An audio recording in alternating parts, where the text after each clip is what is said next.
for our guest today, for our episode of Let's Talk, is none other than my dear old professor, Dr. Terry Vermillion. Welcome to my podcast and something I've been trying out. Fantastic. It's great to see you. Oh, definitely. And Dr. Terry Vermillion, to giving a little bit of background on him, he was the music department chair of St. Cloud State University for about how many years? It was 9 years. 9 years. And now Yeah. you're like taking a seat back, being a regular professor. Fun times. Yep. Just being a regular professor, directing ensembles, teaching lessons, teaching some new classes in arts entrepreneurship, which is kind of fun. But Okay. no longer responsible for all that other stuff. So Dr. Vermillion, it's really great to have you in our podcast. And like as we said, you have a background in teaching a lot of years in St. Cloud State University as being a music professor and having a lot of interaction with students. And all of a sudden now, with the things going on, which means with the pandemic thing going on, so like I'm just curious, like how has things changed? Get, I'm just guessing it's like drastic things has been happening throughout the university. But from your experience, can you just tell me, like, give us like what's actually happening in there? yeah, certainly we're doing just the same as every other university around the nation. Um, Everybody at the time of the pandemic recognized that social isolation was going to have to be the way we move forward. So face-to-face classes were canceled. Um, all the performances were canceled or postponed. Um, and we needed to move into a remote teaching environment, which has been the direction for higher education for some time now, in that some content, some courses can be taught very effectively in a remote teaching environment online. Um, we really strongly recognize that and believe firmly that face-to-face teaching is critical and that we teach much more than just content. And that's a whole nother big, long discussion. But when the pandemic hit, we knew we had to make this shift. And it has been drastic, it has been difficult, but there's always this weird silver lining, in my opinion, in that we knew all along that as teachers, we needed to be familiar with the software and the technology and the concepts behind remote teaching and online teaching. The students should have been becoming more familiar with learning in a remote setting. Some of them have been doing online classes, some of them have not. Um, the students have really learned that they need internet connectivity, they need strong broadband, they need to have USB microphones, they need to have USB cameras, a Logitech camera of some kind, webcam, and they need to understand how to make high quality video content that can be transferred to their learning modules like D2L. Um, so And for it, those it who don't know what D2L is, D2L is one of the system or the I would not say software, but like a system the school uses for online education throughout the school, and it had been implemented from long time ago. Now it's more important. Yeah, every school has either Blackboard or D2L or some other remote teaching, online teaching system that the state uses or their school uses. Yeah, D2L is desire to learn. That's what it stands for. And so, there is this weird silver lining. We certainly miss each other. We miss the face-to-face connection, the community and the family and the practice of going to school every day, going to campus, enjoying each other has been really difficult.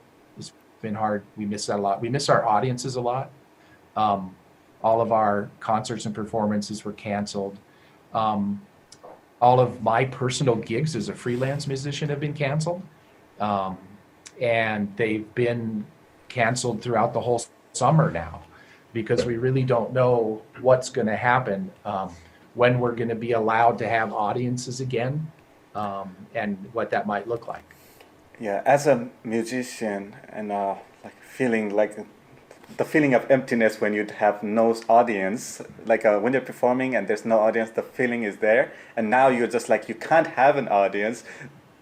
The feeling of being a musician is just like so bad. It's just like, okay, now when I'm ever gonna be performing in front of people, of course I can do online concerts, but it's not gonna be the same interaction and same level of love of your music, like doing it Absolutely. online. Absolutely. There is a real-time thing that happens, the feedback between the audience and the performer, that's magical. It is very, very, very special.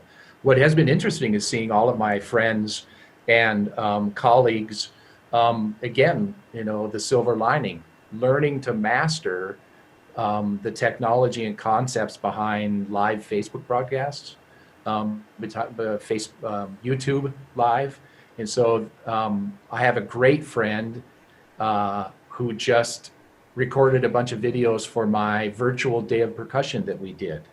So we had a day of percussion scheduled for April 18th. Obviously, it was canceled. So I said, you know what? We have 4 guest artists. And I said, I'm not going to cancel on them. I'm not going to cancel their contract. So I'm going to commission them to make original educational video content. And they did. And I put that together in iMovie, and I did all the titling myself and the credits myself, and I did the look and the branding of those videos, and I created a YouTube playlist. Oh, And you so, got a learning curve yourself. yeah, but it's been deeply satisfying, and I feel very proud. And it's always something I've wanted to do, because I've always been, as a percussionist, we're like we're gear junkies. We love we love equipment, and I've always I've got to show you this. I got cowbells and I got cymbals. I got it when I came to St. Cloud State. I got it from Nepal, so it's like 11 years old. Right before I came to States, just like I didn't want to leave it. So it's just like these are just my new cymbals. I want to get it. So I just bought it, and I'm just putting it as a display there. And that's what being a musician is like. You are gear junkie somehow. Yeah, we are just gear junkies. And so it was really easy for me to say, hey, I'm going to buy a nice external microphone. I'm going to buy a nice webcam. I'm going to learn how to use my iPhone and sync it to the audio so I can make my own drum videos. So I've been learning iMovie. I've been working in Ableton. Been learning a lot about audio editing and video editing. And obviously, I'm very amateur at this point, not as well versed in video as you are. I love your stuff. Oh, thank you so much. And it did take a while. There's a curve in it. You can whatever you need to do. I think you'll be able to catch up pretty soon. I'm sure of it. Yeah, but, and what's really interesting is that my teaching philosophy has been moving in the direction of being more project based. So that we sit together as a student and a teacher and say, hey, what is it that would really benefit your career, your future? Oh, I know, making my own audio recordings. Okay, so now I've got this drum set studio, and we have a synthesizer back here. We got a bass synth. We've got a nice laptop. We have a mixer. I've got microphones on all the drums. I've got a Yamaha EAD10. I don't recall those little equipments here and there. I know. I love this room so much. It's a great place to be. But the whole idea of, listen, for me now that we've been through this pandemic experience and we've been isolated, I'm seeing the musical community be so more, I don't want to say more creative, but very creative in a different way. I was about to say one of our guest artists for the virtual day of percussion, his name is Martin Dosh. Martin is a multi-instrumentalist, kind of what you'd think of as a one-man band, that's really adept at sampling and looping. And he creates these amazing compositions live in performance using looping technologies and sampling technologies. He has drum set, he's got keyboards, he's got a Rhodes piano, he's got all sorts of, he's got a mixing console. I mean, he's amazing. So what he's doing in this pandemic is he's doing a live broadcast from his basement every night. And he's done over 30 of them now, 35 of them or so. Hey, It's, that's like a free concert, but he's being happy performing in the with the audience, and people are being like, "We got free concert." and being creative, so if your entire life is based on creative live performances, why would you stop just because there's a pandemic? And so this is what a lot of folks have been doing. And being a musician and working in front of the computer and with your instrument, we're already kind of used to being in a concentrated one area, our like area and space to like explore our own talent and improve on it. So this kind of gives you like nothing but changes for practice schedule and improving yourself. It's just like performing in front of the audience has probably been a little bit. That's a bummer. And Absolutely. and I really don't know. Like I'm looking at the stuff that's going on. I don't know when things are gonna go back to normal, but I'm pretty much guessing everything's gonna change on how we interact in the group, especially like concerts, going to the movie theater, and so on. I feel like a new way of thinking has to be implemented, and it kind of starts with us like trying to come up with things and trying to perform shows and see what new things can we develop. And they are new things. I think you're right. I think personally, from what I'm reading and talking with my friends about, until we get a vaccine, and until we get that vaccine mass produced and everybody is vaccinated against COVID-19, I don't know that public performances are going to be possible. Maybe outdoor performances with some social distancing, maybe indoor performances, again, with special seating that allows social distancing, everybody wearing a mask, certain health restrictions, people at risk. Until we can get testing, we can find out who is tested positive or negative, and that it's constant testing, that they can test every week or a couple times a week, And until we get a vaccine, it's going to be different. And we are going to have to learn to keep our creative output happening in a digital environment. It's definitely the process of testing, as we all know, it's been super bad. Like we don't know what it is, what is happening. And I just talked with my family member in Canada. There are nurses there, so the nurse like caring, elder homes nurse.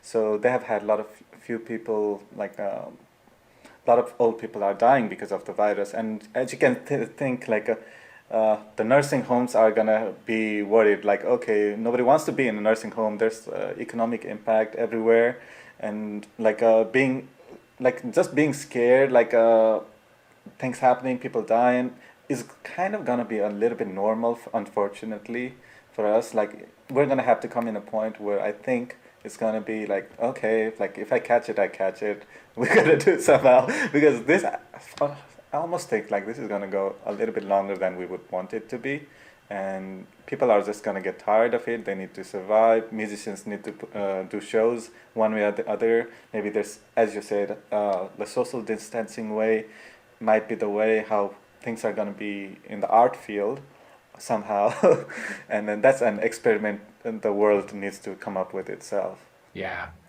Yeah, we're going to need to learn to live differently until a vaccine is created and until we can protect ourselves against the virus. But other nations have done that. And if we have enough masks, we have enough testing, we have work on the vaccine, we just need to learn to live differently. So until we get through this first wave, and if we can stick with the social distancing so there isn't a second wave, in my opinion, if we can just learn to live differently, I think we can get back to kind of a normal, but we need to learn new habits. You can't shake hands. You have to cough on your arm. You have to wear a mask, social distance. It's just, we can still be together eventually, soon, I hope. We're just going to have to learn to live differently. It's definitely true. So, Yeah. also like regarding like things that have been changed and living differently, like as you said, the education system has been going towards online. And how has your like teaching experience been since like things moved abruptly to online sector with D2L and so on? Yeah, with the online learning environment, teaching online lessons has been actually surprisingly good.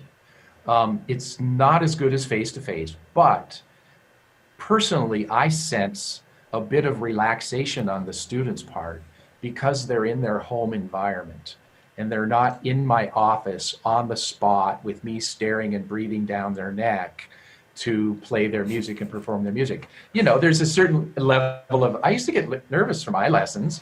I would get, yeah, right? Yeah. I got lessons from you, and every time you just like pay a snare in the area of a penny, I'm like, I still remember those lessons. Those were That's really good. awesome. I love those. And You were, you were a great student, by the way. oh, thank you so much. And like for me, like being in as a music student was not for me as a.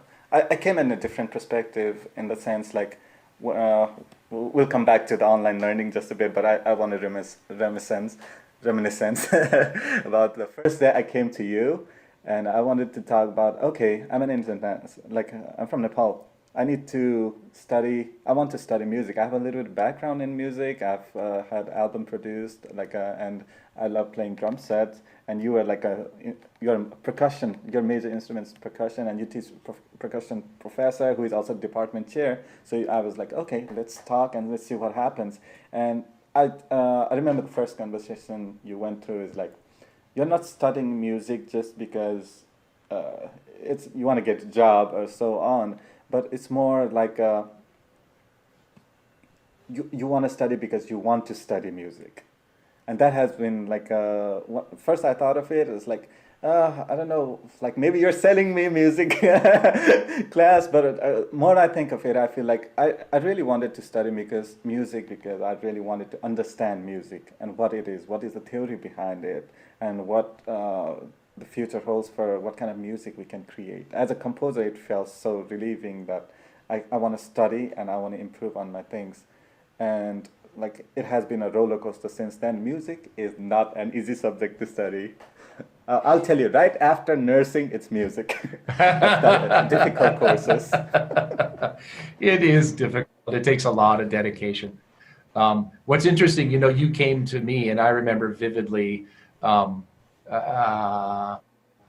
my mindset, in working with students is normally that they have a small picture, a small idea of exactly what they want to do, and they don't quite realize what might happen down the road. And so I always try and set, a limited pathway, but wide enough that it's not just, oh, okay, well, we're just going to take drum set lessons, or, because if you understand harmony and you understand melody and you understand how to read music and hear music and its structure and its form, you're going to be a better producer. You're going to be whether it's music production or whether it's video production and you're working with musicians, the more you know about music, the more effective you're going to be. And so you did a very good job in terms of, I'm going to take my theory classes, I'm going to do my music history and my ear training. Yeah, And I think I loved all of the classes except piano. And Professor Jim was so good. Like he was so nice. He was like he taught us pretty well. But the thing is, like as soon as he asked me to, okay, play something in the piano, and all my fingers start to shake. Now, after I graduated and after many years out, I loved playing piano. Now I just go. I teach in Eastfield College, community college here, and I've diverted from music to a little bit on video side. But I get to go into the music room and I just get to play it, and I enjoy it so much. But I did not used to enjoy it when I was like I had to perform and I have to give my test, and my fingers used to shake and just like Yeah. it's like what's happening. And I remember you telling me, like yeah, everybody's shifting into the online world, and everybody has been trying to go through setting up all the equipments and softwares and getting like lessons from you. So, like, what has been like? I think one of the bigger problem for musicians is gonna be equipments and so on, like instruments. How has like St. Cloud and like our music department has been like? Can you tell me like behind the scenes over there? Yeah.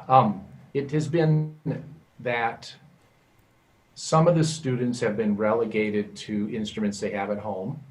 So maybe they have a snare drum, maybe they have a drum set. Those are very popular. Most students studying percussion anyway have that available. We've sent marimbas home with some students. So, we have a fleet of many different marimbas.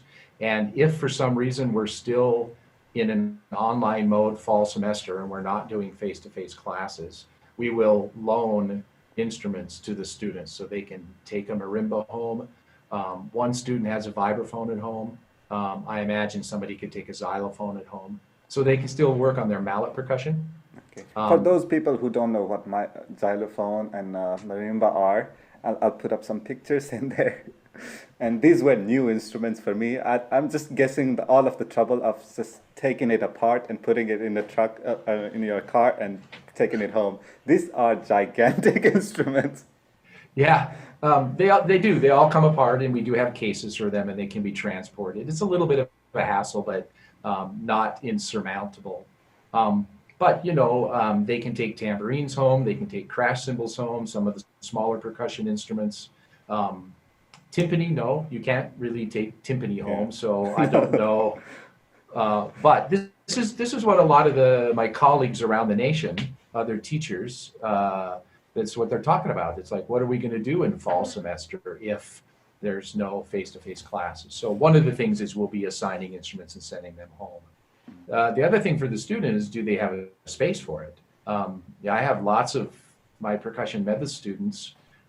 They're literally doing all of their work out of their bedroom because they have roommates. And Maybe I feel a little bit I feel a little bit sad for their neighbors. yeah, yeah, true. They do have that consideration. They're an apartment, Yeah. and they have neighbors above or below or next door, and so it's hard to find practice time. A lot of my students are at home, and their siblings, brothers and sisters, are at home, um, and they're all battling for broadband internet access. Only one person at a time doing a Zoom meeting. You have to wait to upload your homework because there's not enough internet. They have troubles finding space because all their brothers and sisters are home from school, and there's really interesting problems. I mean, I even had one student that was providing hospice care for their dying grandmother, uh, and so as a cancer in hospice, they had aunts and uncles living with them. Um, Her grandmother has passed at this point, but situations like that we can't even imagine. Um, yeah. yeah, That's lots of students have lost their jobs. Um, it's tricky. it's really really bad time, especially like a lot of people are uh, you're out in the world and you need to find a job. You need to pay for your school, pay your bills and everything, and all of a sudden you can't work, and the trouble just adds up exponentially. And Yeah. like playing instrument, it becomes like should I find some job? I mean, now you have more time to practice, I guess, but it just feels that now it becomes more like a way to forget all the pain for some reason. And Well, yeah, and it's been a problem because higher education has had to learn that you can't let me put it this way. What some professors have done is create even more work for their students. And the philosophy that they've put under is, oh, you're at home and you don't have a job, so now you've got all this free time, and I want you to learn more, which I suppose is a good thing, a valiant thing. But suddenly, many professors, I think, have made the mistake of lopping on way too much work for these students because there are all these new challenges the students have faced. So I know in the Department of Music, anyway, we've been very thoughtful about trying to do the best we can without making a bunch of additional work for the students. And it becomes a choice, a difficult choice for them. Um, Many of them are really strapped for time. And so they're choosing not to practice as much as perhaps they might have in a regular environment. And so we're figuring out how to make it all work, but it's yeah, not like it's not easy. yeah, adding up work. From my as a like remembering if I was a student, like, having just like 14 credits or 15 credits, but we used to have like 9 different classes. There was the number of credits to classes in music department is surprisingly extremely unusual compared to most people when they say I have a 15 credit but like 4 classes. For us, it's like maybe 10 or 11 classes. So having extra work is not fun from my side, but I think a way to change is there might be a different way of having classes in a collaborative sense. Like we're Mm-hmm. talking here, and Mm-hmm. you're in Minnesota, I'm in Texas, but we Uh-huh. can collaborate with the speed of the internet getting pretty good.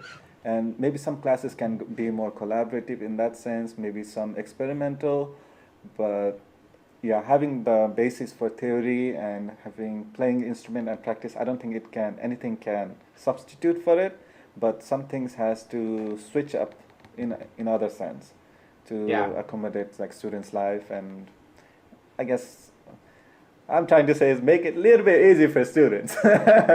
Like, but yeah, like nothing can like switch up. Like being able to practice every day, picking up your instrument, practice going through your repertoire, and all of the things you have to do to become a perfect musician and be able to compose things. It's not gonna come out easy with the things happening up now. No. And as human beings, as Homo sapiens, we are nothing but our habits. That's what we are. We are built of habits. And so the students have had to learn, and us, we have had to learn new habits. And when you're at home, you have a certain set of habits. You relax, you lounge around, you play games, you dig through the refrigerator, you snack, you go outside, you go for a walk. Home is a real different environment than school is. Now all of a sudden, home is school. And so students have been struggling with trying to recreate their own mindset about, wow, I'm at home, but I really need to be doing X, Y, and Z, not getting distracted by the television or the game box or, you know.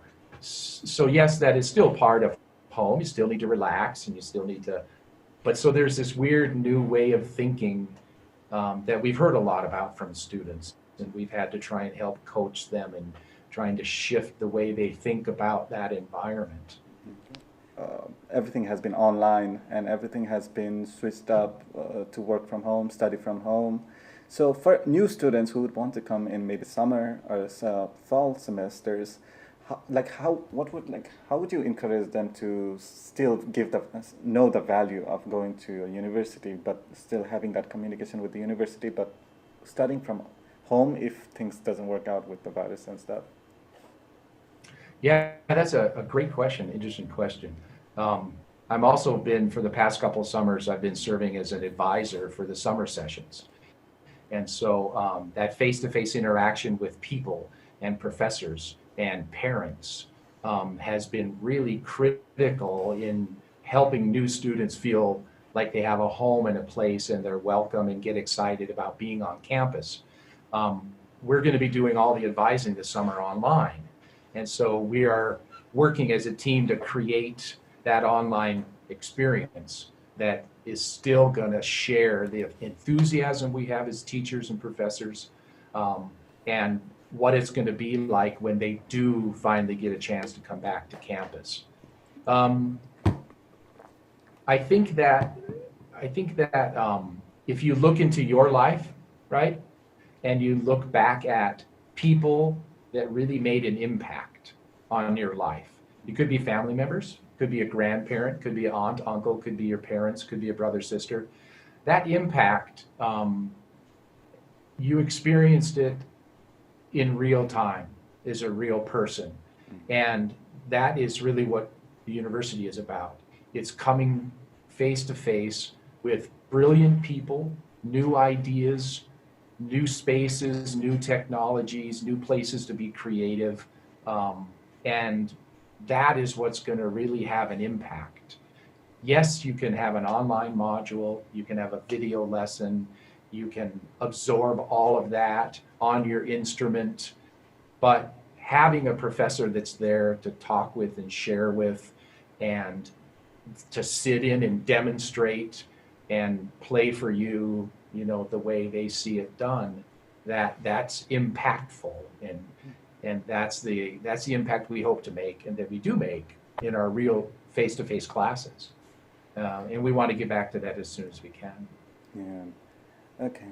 Yeah, and nothing can change the feeling of being like, okay, I wish like somehow things would go back to normal, and like I remember being a student, how much it would mean like I could get in the practice room and practice and be able to perform in front of the audience. That just comes down to like be, being a student is like a way for me to be able to face the world Yeah. even in a small box. And being at home, it takes away a little bit of those excitement, and it takes away those nervousness. Like you get scared in performing in front of the audience, and like with more performance every time, you get more confidence. And the being a music student had built my confidence so much better. Like I don't know, I can stand in front of 500 people and not be like, I don't care. And that's level of confidence is something that's built with being a musician. Yeah. Yeah, it's I've always been aware of a wide spectrum of musicians. I have friends that don't read music. They're great musicians. They play guitar, they write songs, they sing, they do their thing. That's great. We have live performing musicians who thrive and who love being in front of people in real time. Mm-hmm. There's no second take. You practice, practice, practice, and then you get on stage and you do it. And then there's a whole world of people who love production, and they take their time, they do it over and over again, they tweak it, they mold it, they work it in the computer, and they make a great product, a musical product. And everybody finds their pathway. They find what really feeds their soul, and that's the way they go. And so this is showing me that there is a whole world of people who love producing stuff. It is. And so, like, I have one student who is, he's not really that performer person. He gets really nervous, he has lots of anxiety, and has a difficult time playing in real time. And, we've been working on it, but then I said, listen, he is a really good producer. He really knows Machina, and he really knows, I think he's using Logic and GarageBand. And so he can produce. And so he's doing percussion covers. He's recording covers of other tunes from other artists on percussion instruments and editing all of that. He's doing his own vocals and editing all of that. And so he's been producing his own album. He has 7 of them right now, and he hopes to have 9 to put onto his own recording that he's not going to be able to sell because of copyright issues, but he's going to be able to show that he can produce music. And so that person is comfortable doing that. Yeah. And so his musical education, he sings in the choir, and he does this as a student of mine, as a percussion student. So let him go do that. He's not going to be the person on stage that can deal with. And just being on the stage is different, but there's also a whole avenue of producing music, composing, and you can excel in any of those things. For me, it had been like, of course, I produced and I worked with more sound engineering side of our, music composition, but being in front of the people and being able to play music with our audience and getting to listen to all of those guest artists, it just built me as a different kind of a musician who started to appreciate new type of music that I come from the eastern side. I've come from Nepal, and now I was being able to appreciate what the Western music culture and what the new media, the newer genre of music has brought in, and that developed me as a music student in a different sense. So I would like to say for those people who are interested in getting music, let's say for our viewers who are interested in pursuing music, can you go back into the things that actually happen, what you need for those people? I just want them to feel okay, what does it need to be a music student? What are prerequisites, and how do we start, and what can you expect? How to get that degree, I guess. Yeah. How to what do you need to get started with Yeah. that? what skill set would help you get started as a music major. So, as you learned, piano is one important skill. That piano is a fundamental instrument for just about any musician, for composing, for teaching, for directing ensembles, for your own composition and your own exploration. A lot of that is done on the keyboard. Sure, you can compose on guitar and you can compose on marimba, but piano is a very readily available instrument. All the practice rooms have pianos in them. Every church has a piano. Almost every space has a piano. So having some background in piano, reading music, reading treble and bass clef is a minimum. Being fairly fluid and proficient at reading music, understanding rhythm notation. Those are fundamental for somebody that really wants to excel in a music degree. Now, if you don't have that, it's not the end of the world. Of course, you can still be a music major, but a lot of students now can learn to read treble and bass clef with an app on their phone. They can play games. You can do that on your laptop. So you can get started in college with that fundamental skill set. Yeah, and for me, like with my own experience, I had a little bit background on a drum set notation, so I knew about rhythm and a little bit about treble and bass clef. But like when I started, when I wanted to get in the music department, get in the music degree, and to get accepted, I had to give an entrance exam. And for that exam, I was like trying to get some samples, and I was like, okay, I need to do a little bit of math in it. It's like what goes in where, things like that. And we didn't used to have apps, but we used to have like videos and so on. At least then, it was about 10 years ago, almost 11 years ago. So things have changed a lot. So people who don't know anything about music but are a musician in some sort of way, they can definitely learn it as quick. The basic things are really easy. Then the advanced thing is something where you come to university to learn. Yeah. I like personally working with percussionists who can improvise music, can make up music. So I like drum set players. They're used to keeping steady tempos with good feel and good groove. They understand how to interact with other musicians, so they know about a band or an ensemble. I like working with those types of people.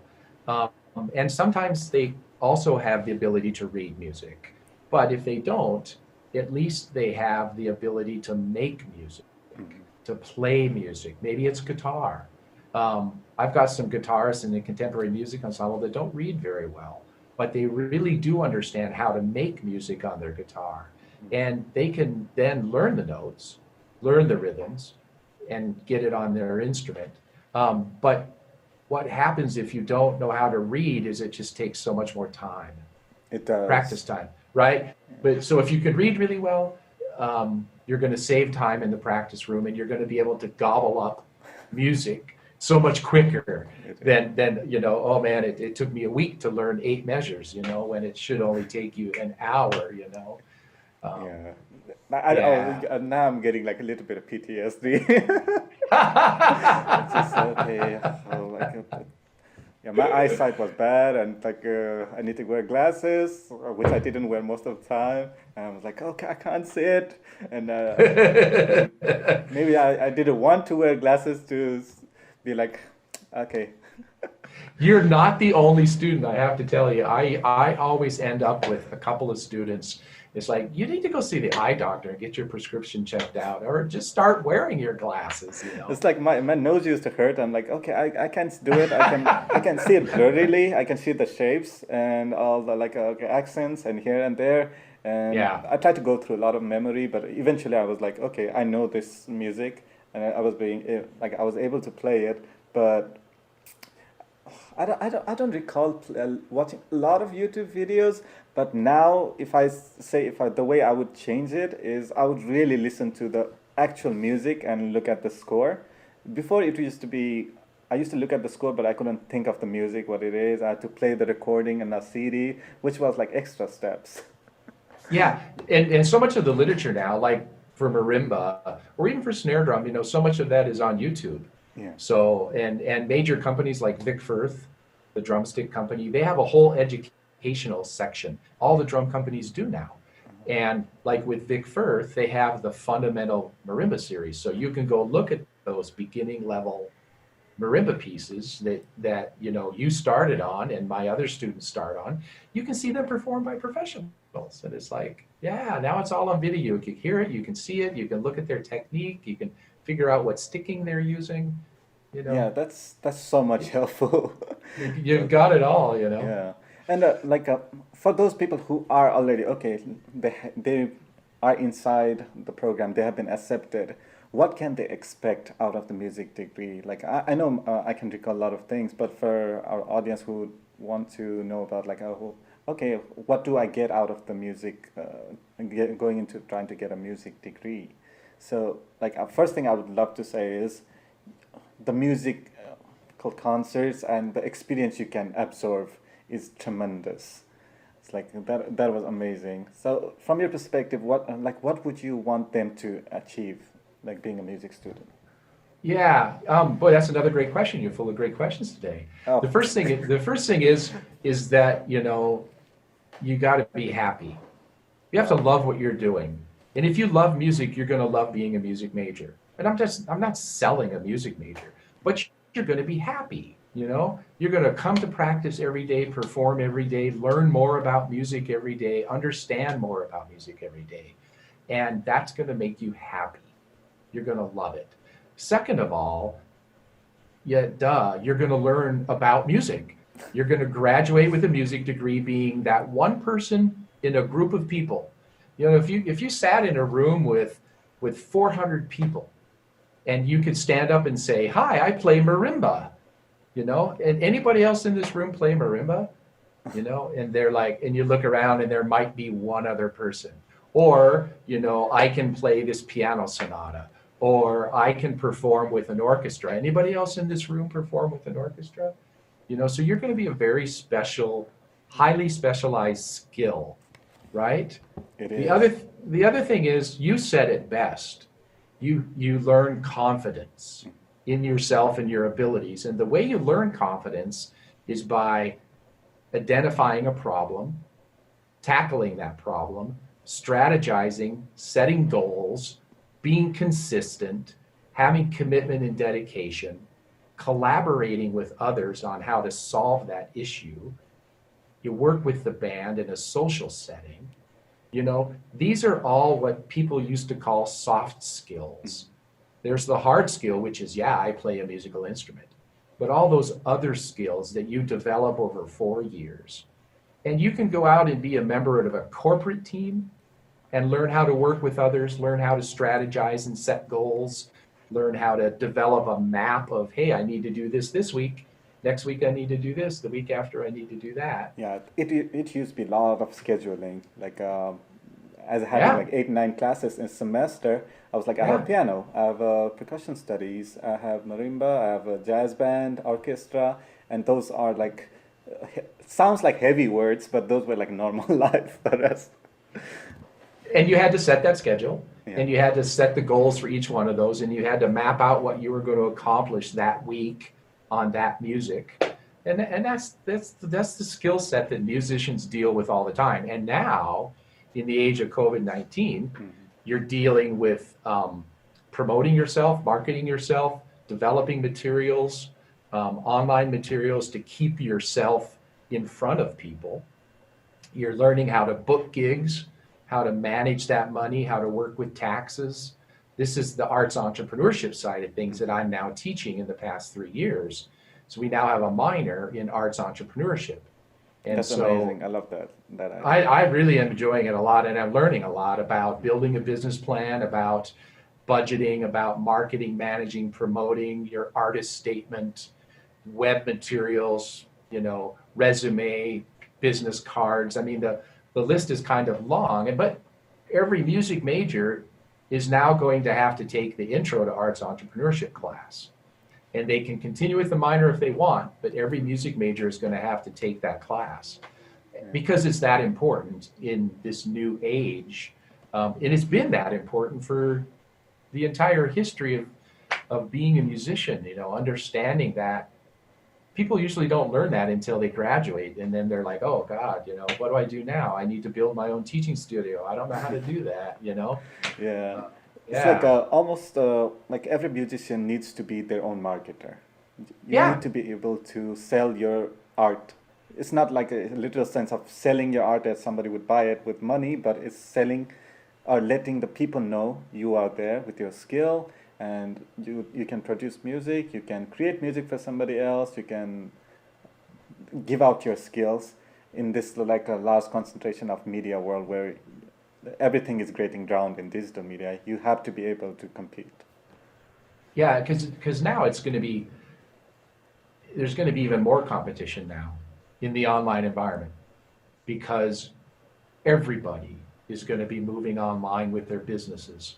And so you need to know how to work the Square app on your phone so you can take payments, and you need to understand about taxes as a self-employed individual. And are you going to set up a limited liability company? Are you going to make your art, whether it's art or music or theater, whatever, into a business?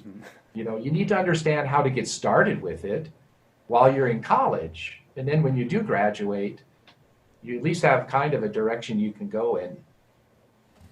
Even if you're going to go be a public school teacher, you need to know how to make videos and promote your band and promote your orchestra and your choir, and you need to know social media, and Yeah. it's just Yeah, that's a whole level of being able to business side of music that every musician needs. And like once I graduated, I kind of felt that a little bit.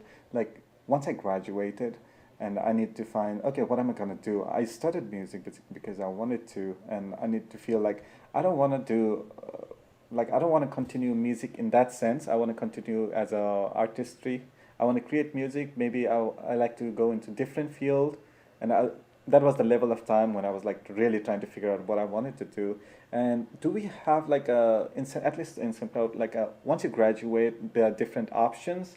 Have like are there more concrete of level of options that we have created in SoundCloud? I don't know.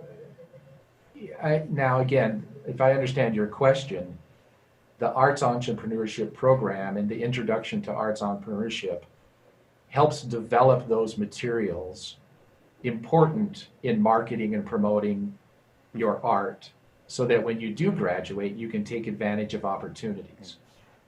What we haven't gotten to the point yet, and what the next step is to actually build like internship opportunities while you're in school so that you can work with a variety of companies. Maybe it's Stringline Pictures, which is independent film marketing, Yeah. video marketing, promotions company here in St. Cloud. Maybe it's an internship with the Paramount Theater so that you can go and learn how live theater works and be a stage manager, be a lighting Yeah, that would be so much designer. awesome because Yeah, one thing I felt like somehow like it was a long time ago. One thing I would wanted to have is like go do an internship for some because everything is internship culture in the United States. Like, okay, it I'm is. out of Yeah. school now. You need 5 years of experience. Like, It's like the number one way to get a job right out of yeah, school is to have an internship, and then a lot of times it turns into a job with that company. yeah, and So that's a direction that we need to move in, and we will move in. But we're only in our third year of this minor, and it is just a minor. It's not a full blown degree, but I think we can move in that direction, and that'll help solidify some potential directions. definitely. For even as when I went from trying to go after graduation, like I wanted to go pursue education, but I went a little bit different field. So I wanted to let you know there's like there are so many colleges with a graduate program that fits perfectly after you graduate from St. Cloud State. It's like I had like my own experience was I was educated in music. I was educated in music technology and got a little bit of interest here and there. But like there are many schools offering graduate level programs that fits perfectly. Like I went to Missouri Western State University, which Yep. had a digital media program. So from our new media to digital media, I was like a perfect fit there. And I was lucky enough to complete my master's degree there. But it feels like St. Cloud State has like whatever our music department, whatever you are creating with all of the faculty, has a lot of potential, uh, a place for students to get out and then explore the other majors. And for me, it has been a development cycle of learning about music and using it, learning about technology and using it in a real life field. So it had been for me a learning experience throughout my whole years of education cycle. And I kind of love it. Like I'm currently like working, creating media stuff for the different schools here, and like it would not have been possible without like me even getting a backup as being able to create music. Then I went into technology, so everything felt like I would not have been in my position if I had not studied. Basically, started with some kind of music and technology side. Yeah, I'm glad you mentioned that, and I appreciate the compliment for our program. Um, Getting a master's degree is incredibly important. I certainly would not be where I'm at if I didn't get my master's and my doctorate to become a tenured professor. But to build on, I mean, you think about a undergraduate degree, you enter as a first year student or a transfer student, you're only at a certain maturity level and you're not really paying attention to everything that's coming your way. And then you get close to graduating and you're like, oh my God, I should have been paying attention to all those first 2 years of my schooling, right? Yeah. And then you graduate. So what your master's degree did was take you from here, you'd come from here, you got to there, and now it's going to raise you all the way up to here in a 2-year program as a master's student. And then it's going to set your trajectory towards finding a really nice job, creating a nice situation, finding a teaching position. It's incredibly valuable to think about going and doing a master's degree. But one thing that seems to limit that potential is the student's fear of taking on educational debt. Mm-hmm. And I understand student loans, having my master's and doctorate paid for with loans, I understand student debt. And if we can find a president mm-hmm. and leaders in our Congress to help reduce student debt, to help eliminate or lower the threshold for how much we owe for our student loans, think about how much more education people could get and how much more they could contribute back to their society when they're not limiting themselves by saying, well, I can't get a master's degree because I don't want to take on that student debt. I'm just going to get my undergrad degree and then I'm going to go work for Target or whatever, and that's not bad. I'm not disrespecting anybody for that choice, but there's so much more that could be brought back to society, brought back to the arts community if people did like you and went on and got a master's. And we have lots of students who do that. We get students all the time that are going on to master's degrees all around the nation. But yeah. I do see those. I've been connected with a few of our old friends, and a few of them completed their doctorate degree, and a few of them went for masters in performance. Some of them went on a different cycle in their career, and everybody still feels like they want to pursue music. Is not just a degree; it's more like what they are, musicians. It's a lifestyle. It's of course, a lifestyle, and it's who you are. Definitely. And when I get connected to a lot of people, they are one way or another form. They are still being attached to music, and they might have a different career choices, maybe related or unrelated, but they all feel like connected to music one way or the other. Yeah, David Swenson. Yes. The young man who passed away that left us that large endowment. David did his undergraduate degree here in music at St. Cloud State, but then he went on to get a master's in library sciences. He wanted to work for the Library of Congress. So, yes, no matter where you go, you look back on your time as a musician in music school, and you look back on it with a lot of love. And that's what David did. David looked back on his time at St. Cloud State and he said, I loved it so much. I'm going to leave all of my inheritance, all of my endowment to St. Cloud State for percussionists to fund their scholarships. So David And Swanson Foundation Scholarship is one of the scholarship that provided for St. Cloud State students. So anybody wants to apply, they're free to. there you go. Yeah. Come study music as a percussionist and earn a scholarship and help reduce that student debt. Yeah, that's The master's degree, as I was saying, is a great investment. The undergrad degree is a necessary investment for most people, for lots of people. Yes, you can go into the trades, and I believe if your heart is in welding or truck maintenance or something like that, by all means do it.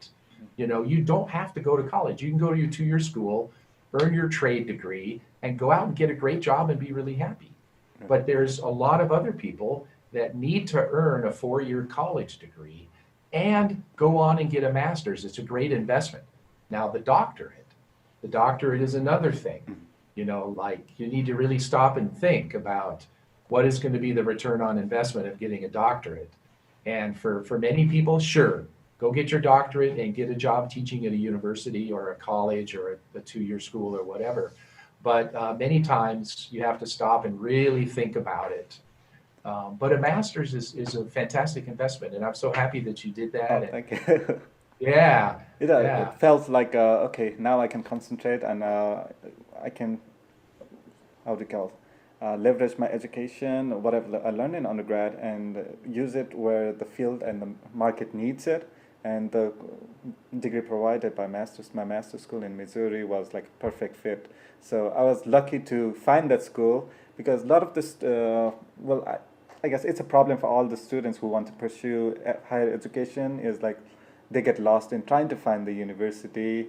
Like even finding the right undergrad college is really hard, and for going for masters in short amount of time and trying to find the fund for it, and it was like it came all out together. But like if I had known about the possibilities of subjects after, like, say, graduate from music, you can go into new media, digital media. There are different names of the programs, but Yeah, that's another great question. Um, at where I'm at right now in my head, I think we will make do with the best we can at providing an education and an experience in the online world that comes as close as possible to the real thing, face to face. The only area where I really see a big disadvantage and a painful deficit would be in the ensemble experience. And we, as a system of educators around the nation, whether it's public school, high school, college, we haven't figured out yet what's going to happen with that ensemble experience and how we're still, you know, because the technology is not there for students in a variety of settings with different Ethernet connections, different broadband capabilities, different old computers, new computers, lack of software. There's no way you can do a live performance. If you have the right setup, professionals, you can.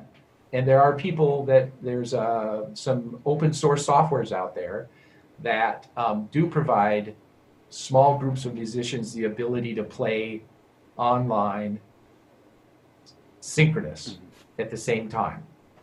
But there's no way you're going to make that happen with high school students or middle school students or even college students without a lot of training and a lot of investment. So that's the spot where I just don't know what we're going to end up doing. yeah, I think we can teach our lessons, we can teach theory, we can teach history, we can do a lot of that other stuff online and make a good experience. yeah, the higher level softwares, especially from Dr. Scott and Tomley, like about those new media technology of Kima and others are going to be a big problem for students. And I don't know what they might have been going through their mind. I know they are in a chaotic mode, but hopefully they'll come up with something. And then you just have to make a shift. Yeah. You just have to shift to a new curriculum, a new set of learning outcomes, you know. So maybe you're not going to teach Kima, but maybe you're going to teach reason or logic, or you're going to make sure that there's other important things that the students need to learn. And so everything will have to shift a little bit if we're still isolating this fall. Yeah, it's gonna. Yeah, It's you know it's that's like a really gray area of like what things have to be. But I'm glad like all of the professors are really flexible, and I would love to have like I'm really glad you agreed to be in the podcast. It was like really good to see you after 7, 8 years. you too. Oh, thank you so much. And yeah, please give my best regards to all of our professors, and please say good luck to them, and hope everything's work out with the students. Thank you. And you should know that, you are one of the students that I talk about going on and getting a master's degree, doing all the filmmaking you've been doing. Mhm. And we find you very successful. We're very proud of you. Thank you so much. And yeah, congratulations on everything. And I'm really happy that I had a chance to connect again and to be on your Oh, podcast. So definitely. This has been like one of my. uh, I want to do it. I want to talk with Dr. Vermillion, and it has been like coming in my mind. I'm like, okay, let's. This podcast is a perfect way to get reconnected, and I hope good. everything's work out with you, and have a It safe. will. Stay safe at home, and like give best regards to everybody there. I will. And best of health to you. Oh, thank you so much.